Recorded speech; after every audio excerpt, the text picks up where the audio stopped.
Welcome everybody. Wonderful to see you today.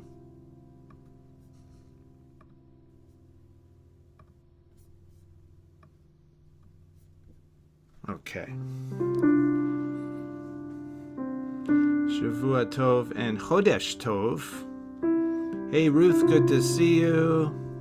Chodesh Tov, everybody. We're in the first, we're on Rosh Chodesh ER. We're actually still in the month of Nisan because it's a 2-day Rosh Chodesh, so it bridges the end of Nisan and the beginning of ER. Everybody is welcome to, Rosh Chodesh ER Tov Levia. Everybody is welcome to bless in on the chat, blessing, a prayer, a kavanah, an intention, a well-wishing, just a hello. Let us know where you are. Well, I like that, Cecile. Presence that heals. Presence that... I have to look again. Presence that delivers us from our narrow places. Amen. While people are coming in... Oh, you're in Pennsylvania now, Ruth, huh? I knew that. Folks are coming on. Let's sing together. Hi, lai, lai. Shalom, send peace and presence. Amen. Hi, nai, nai. Hi, nai, nai. Hi, nai, nai. Nai, nai, nai, nai. Hi, lai, lai, lai. Hi, lai, lai, lai, lai. Hi, nai, nai. Hello, Joshua from Berkeley. Good to see you today. Hi, nai, nai. Hi, nai, nai, nai, nai, nai. Shalom, Judy. Great to see you in Michigan. Hi, nai, nai, nai, nai, nai, nai.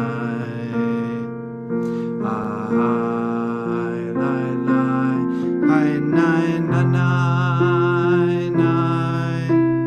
Hi, lai, lai. Singing in our spaces. Hi, lai, lai. Hi, lai, lai. Nai, nai. Hi, nai, nai. Hi, nai, nai. Nai, nai, nai, nai. Hi, lai, lai. Hi, nai, nai. Nai, nai, yai, lai, lai. Amen. So we began the week of Tiferet. In our counting of the Omer, we are now in Tiferet week, and we're coming to Parshat. That's my little YouTube thumbnail there. We're coming to Parshat Metzorah. As the second, we're reading 2 parshas this week. If you haven't said a blessing for learning today,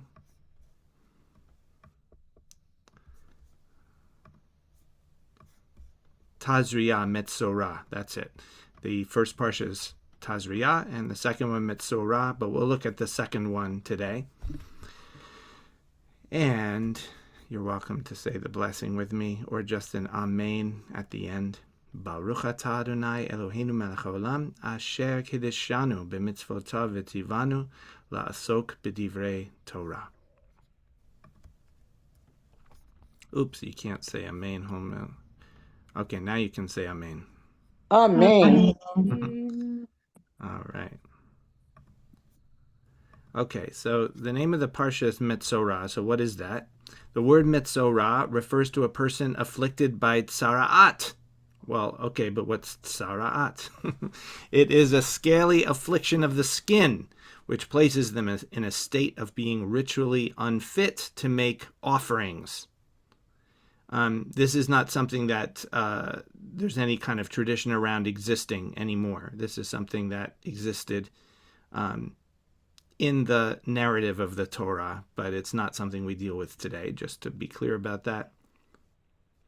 The Parsha begins by detailing how the recovered Metzorah is purified by the Kohen, the priest, with a special ritual involving 2 birds, spring water in an earthen vessel, a piece of cedar wood, a scarlet thread, and a bundle of hyssop.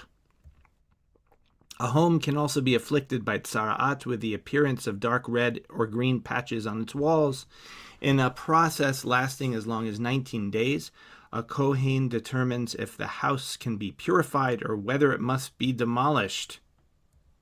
Ritual impurity is also engendered through a seminal or other discharge in a man, and menstruation or other discharge of blood in a woman, necessitating purification through immersion in a mikveh.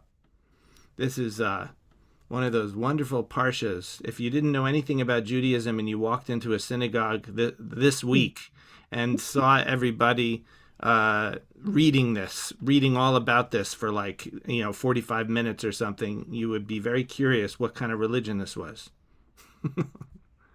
Okay. This is our pasuk. We'll be looking at. This verse comes in the midst of the description of the purification of the Metzorah, someone who has this skin affliction called tzara'at. It says, V'lakach hakohen midam ha'asham. The priest shall take some of the blood of the guilt offering. V'natan hakohen al tenuch ozen hamitaher ha'imanit. And the priest shall put it on the ridge of the right ear of the one who is being cleansed, and on the thumb of their right hand. Va'al bohen yado ha'imanit. Va'al bohen raglo ha'imanit. And on the big toe of his right foot.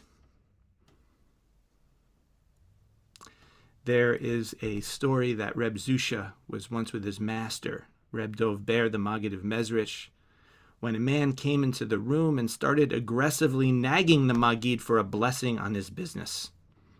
Now, Reb Zusha had special powers and could perceive all the past deeds of a person simply by looking at them. When he looked at this man begging for a blessing, he could see this guy had done many awful things. In an instant, Reb Zusha lost his temper and snapped at the man. "How dare you ask the great Maggid to help you with your business? You should be asking him how you can atone for the things you've done." The man turned red with embarrassment and left in a hurry. Reb Zusha suddenly realized what he had done, that he had shamed this man, and he didn't know what to do. The Maggid placed his hands upon Reb Zusha and gave him a blessing that from that point onward he should only see the good in other people. But since the Maggid didn't have the power to take away Zusha's ability to perceive one's past deeds, from that point onward, Zusha perceived the sins of others within himself. So what is the meaning of this story? Is Reb Zusha beating himself up for other people's faults? When we feel deeply triggered by another person's perceived faults, it is usually because the same fault exists or used to exist within ourselves. I know that's true with my own children. Oi, I wish they wouldn't do what I used to do. But that's often how it is. That which we react to out there is also often in here. There's a hint in our cryptic opening pasuk. V'natan hakohen al tenuch ozen, and the priest shall put it on the ridge of his right ear. The ozen, the ear, represents our mental understanding of what's going on in the world, since it is through the ear that we hear the reports of others. That which we hear stimulates thought, creating a mental image of the world, a worldview. then we tend to identify with that view, creating the separate self-sense known as ego. So our sense of self, that ordinary, creaturely, separate person self-sense called ego, arises through identification with the image of what's going on in our mind, with our point of view. The ego, in turn, sees the perceived faults of others as out there only. The ego doesn't like to see faults within itself, and so we project, and we create mental narratives of judgment and blame. But we can turn this around when we instead listen to our own thoughts rather than think them. In other words, we use this ozen, this ear we have, and we turn our attention to perceive our thoughts rather than getting simply absorbed into them. And then we can recognize this is only a thought. It may or may not be true. Then we can stay free from the seductive power of ego and see things in their wholeness. Why is this important? Is it only so we can feel better? The al bohen and on the thumb. The bohen, the thumb, represents our actions, since the thumb is the uniquely human tool for manipulating the world. Once we become free from the unconscious motivations of ego by observing our own thoughts, then we can consciously choose our actions so as to embody this awareness rather than merely react unconsciously. But how do we do this? The al bohen raglo, and on the big toe. So the bohen regel, it literally means the thumb of the foot. We call it the big toe, but in Hebrew it's the thumb of the foot. It represents our sensory awareness, since the feet connect with the earth, grounding us in the world of the senses. So we have the bohen on our hand representing action, and the bohen on our foot representing our sensory awareness. By putting attention into our sensory awareness, into our breathing, let's do it right now. Our sensations, the feeling of the body, sounds and sights, the vibrations in the air, whatever our eyes are receiving. When we do this, we greatly reduce the seductive power of thought and emotion, and thereby stay rooted in the truth of our perception, rather than be seduced by the endless tendrils of mental speculation. This is the opposite of being judgmental toward others, of making up stories in your head about them. As it says in Pirkei Avot 2:5, Al tadin et chavercha ad she tagia limkomo. Do not judge a person until you've reached their place. Of course, we can never reach the place of another, so we should not waste energy being judgmental toward them. But this, of course, doesn't mean that we shouldn't have good judgment. If a person is dangerous, for example, we absolutely need to have the judgment to keep ourselves safe. But how do we differentiate between good judgment and being judgmental? Ad shetagia limkomo, until you've reached their place. There is a hint in the word for place in this verse from Pirkei Avot. Makom is place, but it also means God. God is the place. God is the space within which everything arises. Ad shetagia, until you reach. So let's look at this word for reach, shetagia. It can also mean touch.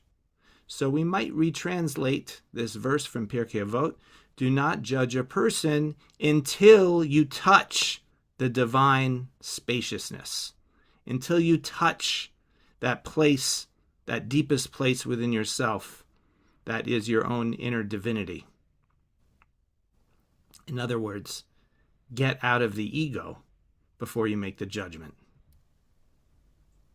Of course, we have to have good judgment, but in order to do that, we must first disidentify from ego so that we are not unconsciously motivated towards judgmentalism. Then we can see things in their wholeness and respond with wisdom to bring about a beautiful result rather than add to the chaos.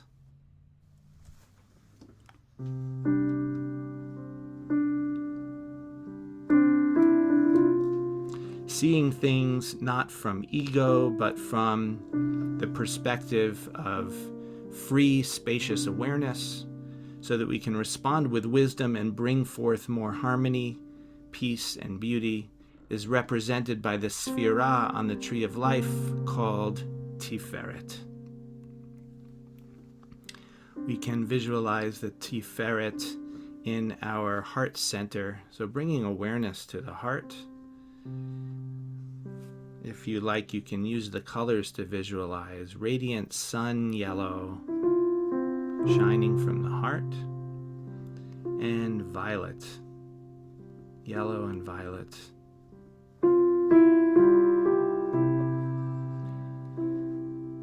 And we can chant the affirmation, the kavanah for Tiferet. I am harmonizing, I am balanced, I am beauty. Taking care to let the voice really vibrate. Let the sound of your own voice and the vibration, the sensory level of your voice, pull you into a deeper, more present state as we chant.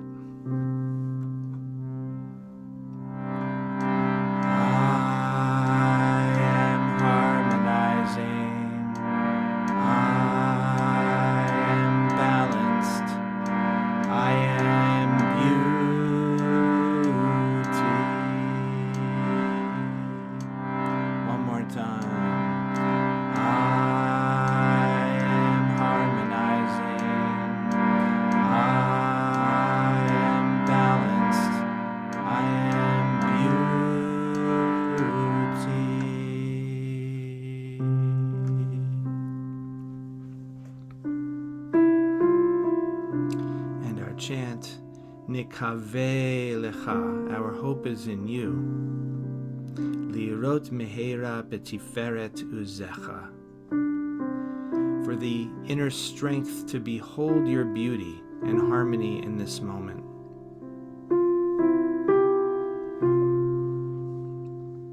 When we bring forth a state of presence, what happens to our perception of what's going on around us?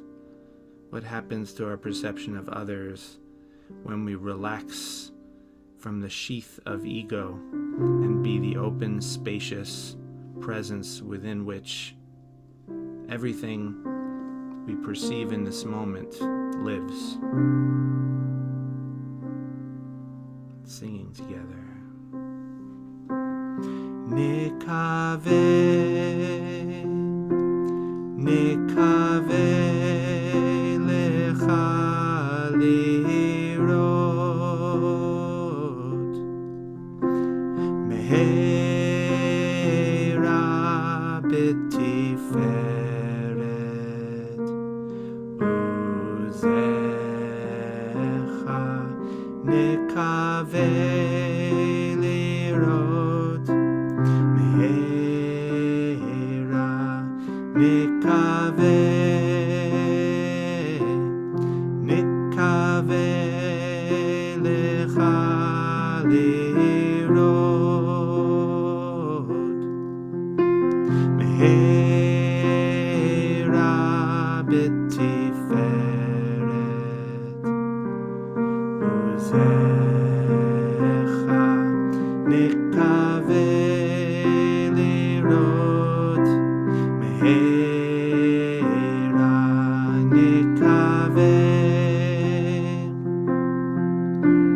Nikaveh lecha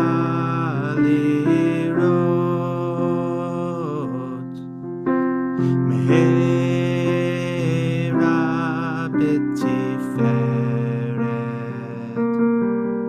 Uzecha nikaveh lirot Meherah.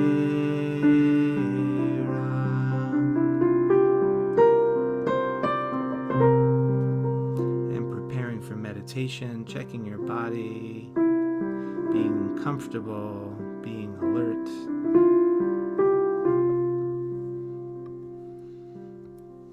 Bringing forth an attitude of generosity, generously giving of your attention to whatever is present without judgmentalism, using judgment to notice what the mind is doing and to gently but firmly bring yourself back to beholding the truth of the moment, offering by bringing your right hand to your heart and offering with lecha, deep breath in, lecha,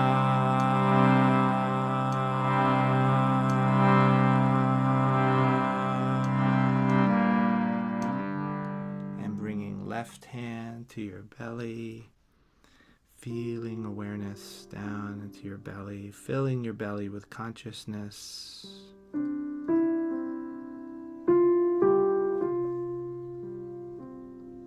Awareness permeating your organs, bringing healing and gratitude, flowing down through your legs and feet and toes, rising up, chest, shoulders and neck, arms and hands and fingers. Taking a nice conscious breath.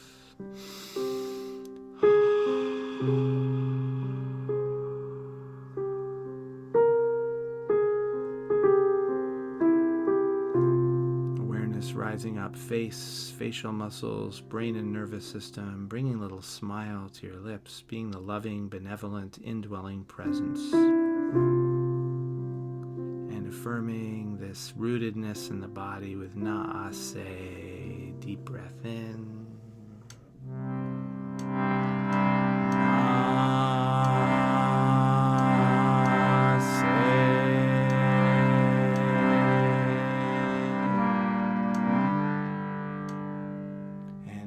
Right hand to lightly touch forehead as awareness expands beyond the body into the space around you. Shetagia limkomo. Touching the space, touching the space, touching the sounds vibrating in the air, the feel of the room, support beneath you, recognizing that all of it is arising in the space of awareness. Your essential divinity, along with thoughts and feelings, your physical body, all of it living in this spaciousness, and you are the spaciousness. V'nishma. V'nishma.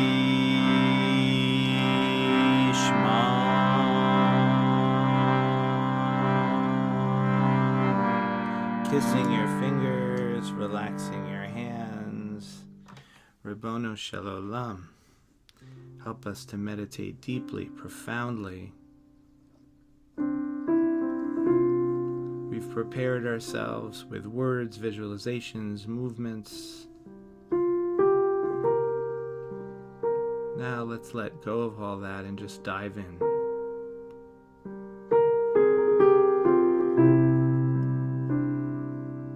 Atyahu. You who are not separate from anything we encounter, anything that arises in the spaciousness. Atyahu.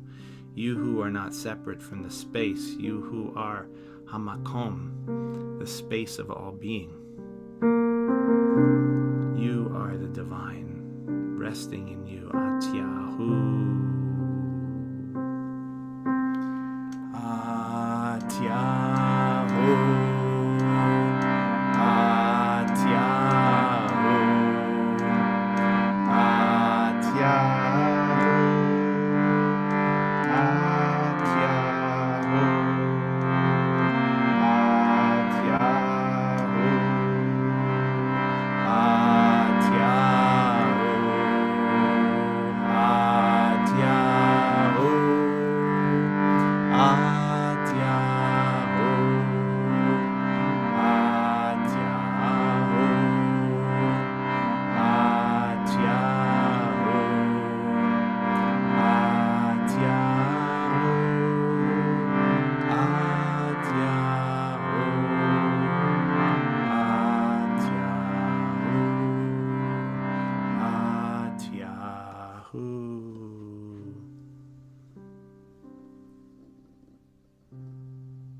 Atyahu, resting in Atyahu.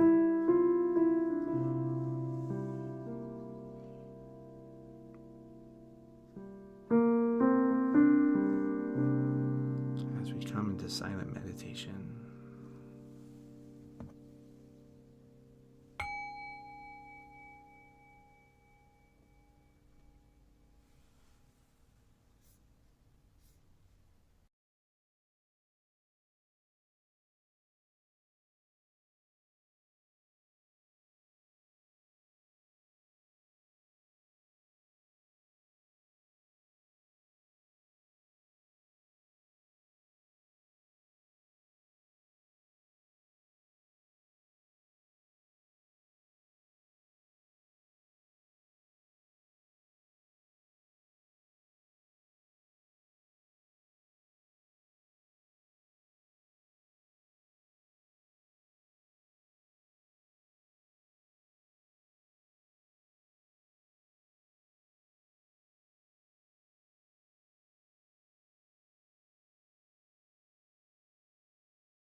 Amen.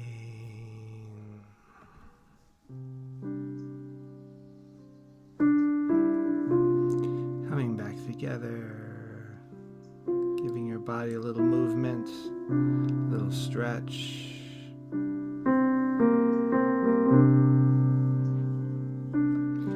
Nikave lecha lirot mehera b'tiferet ozecha nikave lirot mehera nikave lecha lirot mehera b'tiferet ozecha nikave lirot mehera.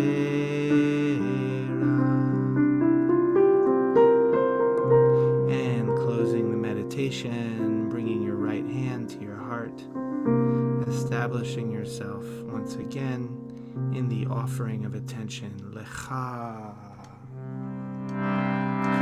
Lecha.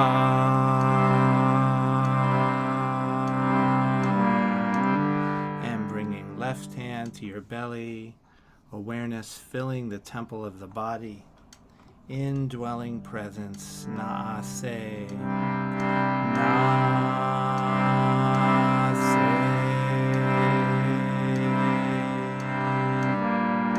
And bringing right hand to lightly touch your forehead, awareness of the space around you, being the open space of awareness itself. V'nishma.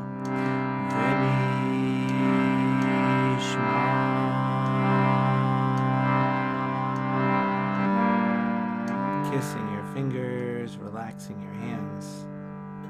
In this week of Tiferet, may we draw on the inner wisdom and the spaciousness of consciousness to be able to respond to the world, to bring about a result of greater beauty and harmony, peace. Oseh shalom bimromav, hu ya'aseh shalom aleinu, ve'al kol Yisrael, ve'al kol yoshvei tevel, ve'imru, Amen. Amen. Amen. Thank you, everybody, for coming together for learning and practice today. Oh, I see Patrick left early. So, okay, we'll see. If any folks have someone else to help make the minyan, let us know. Folks on live stream, thanks for joining us. Torah of Awakening is 5 days a week. Sundays, 9:30 a.m. Pacific Time, 12:30 Eastern. Monday through Thursday, 10:30 a.m. Pacific Time, 12:30 Eastern. And hope you can join us again. If you want to go deeper and be part of this beautiful community on Zoom, head on over to TorahofAwakening.com.